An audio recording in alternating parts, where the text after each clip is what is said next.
আজকে মনটা খুবই খারাপ। তারপরে একটু ভালো করার জন্য ছাদে চলে আসলাম। আসলে দিন, দিন যেন নিজের ভালো লাগাগুলো সবকিছু ধামাচাপা পড়ে যাচ্ছে। Welcome back to my another new blog. কেমন আছেন সবাই? আশা করছি সবাই খুব ভালো আছেন। আমিও ভালো আছি। তো আজকে আমি ছাদে চলে এসেছি। অনেক দিন হয়েছে ছাদে আসা হয় না। আসলে কি বলবো, ব্যস্ততার মাঝে কিভাবে যে সময় চলে যায়, মানে এখন মনে হয় যে সময়টাকে খুঁজে পাওয়া খুবই দুষ্প্রাপ্য হয়ে পড়েছে। মনে হয় যে আরেকটু সময় আমার জন্য যদি একটু বরাদ্দ থাকতো। আগে মনে হতো সময় চলে যায় না কেন, এত বড় দিন কেন, আর এখন মনে হয় কখন সকাল হলো আর কখন যে রাত হয়ে গেল টেরই পাই না। দিন দিন প্রচণ্ড ব্যস্ত হয়ে পড়ছি, আর তার মধ্যে নিজের শখ আহ্লাদ ভালো লাগা মানে সব কিছু যেন হারিয়ে যাচ্ছে।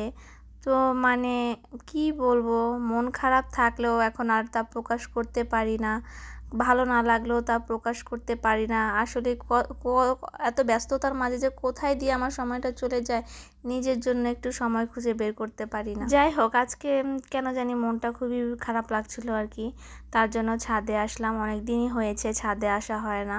তো আগে আর কি ছাদে প্রায়ই ওঠা হতো, অনেক মানে ভালো লাগতো, সবাই মিলে একটু কথা বলতাম, আনন্দই হতো। এখন আর মানে সেই সময়টা যেন হারিয়ে যাচ্ছে। আসলে দিন দিন যত মানে যত দিন যাচ্ছে, যত বড় হচ্ছি, সব কিছু যেন হারিয়ে যাচ্ছে জীবন থেকে। জানি না সুন্দর দিনগুলো কি আবার কখনো ফিরে আসবে কি না। তারপরও আমরা মানুষ মাত্রই তো আশা, তাই না? আশা ছেড়ে দিলে তো মানুষও থাকবে না। তো মানুষ তো আশা নিয়েই বেঁচে থাকে, তো তেমন আশা নিয়েই বেঁচে থাকি। তো এই যে বিকেলের দিকে আর কি ছাদে চলে আসলাম, বাবু ঘুমাচ্ছিল। তো এদিকে দেখলাম পাখিগুলো হাঁটাহাঁটি করছে। এই যে দেখেন 3টা পাখি, একটা পাখি কিন্তু দুটো পাখির মধ্যে ঝামেলা সৃষ্টি করতে চাচ্ছে। তো এটা কিন্তু সবসময়ই, এটা মানুষের মধ্যেও তৃতীয় ব্যক্তি সবসময় একটা না একটা ঝামেলা সৃষ্টি করতে চায় দুইজন মানুষের মধ্যে। এক পর্যায়ে ঝামেলা সৃষ্টি করে দেয়, মানে খুবই খারাপ পর্যায়ে নিয়ে যায় ঝামেলাটা। তো তৃতীয় ব্যক্তিকে কোনো সময় সাইড দেওয়া উচিত না। যারা দেয় তারা বোকা, আর সেটা আসলে একটা সময় পর টের পায়। আসলে বুঝতে পারে কি না জানি না, কারণ বুঝতে পারলে হয়তো তারা তো মানুষ হয়ে মানে আবার তাদের বিবেক বুদ্ধি খুলে যেত, কিন্তু তাদের তো আর বিবেক বুদ্ধি খোলে না। আসলে তাদের নিয়তি এরকম।